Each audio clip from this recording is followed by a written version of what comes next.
Barry Anderson here from Trade Ideas with the stock of the day, and this was a beautiful short from the AI, CRIS. This is what I'm talking about.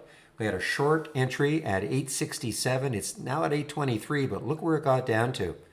Got down to, before it bounced a bit, just a little under 8, I think. What is that price right there? I think it's just a little bit under 8, about 7.99 or so. Anyway, nice short, 8.67 on the short. There was your stop. And you had plenty of time to get into this.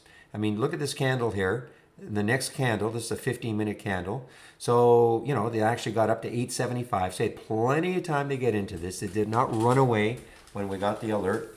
And just a beautiful short down. And why I say beautiful, I mean, are there other ones that are moving more? Yes. But on a percentage basis, 867 down to 8 in a, fairly orderly fashion, except for that little pull up there. I'll give you that. Just a great, great short. Now, are there some other incredible things happening? Yes. U1. Now, if you're familiar with Juneteenth, I mean, look at U1. This is going. Carver is going. Have to keep an eye on these probably for the rest of the day. Carver is going. COHN, another one that is going. They're all going. I mean, look at this. This was a late bloomer. I mean, I don't know. It looks like it might have even been halted. I'm not sure. But so, look up Juneteenth, if you don't know what I'm talking about. But U1 sort of was the leader of the pack in this group. So definitely see if it has a pullback and then a follow through later on today.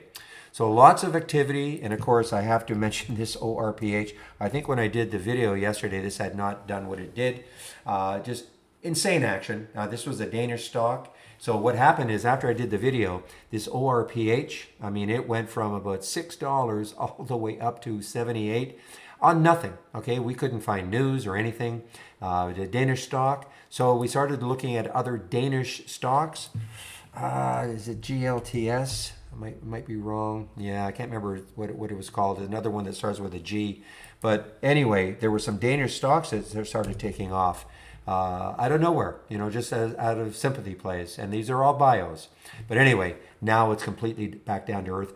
I mean, it did actually have a pop this morning. It got halted. I begged people not to get too excited about it because, didn't look like, I mean, there was no reason for this to move the way it did. And so, but, people get excited. They see this gap. They see it got halted. It started to move up. But now reality is really set in. Later on in the day, who knows? Maybe traders get a hold of it and, have some fun with it. But anyway, I got to be very careful with that. So, an exciting week, a tremendously exciting week in the trading room. I hope everybody has a great weekend. I will open the room Monday morning at 9 o'clock. I hope to see you then. Bye-bye.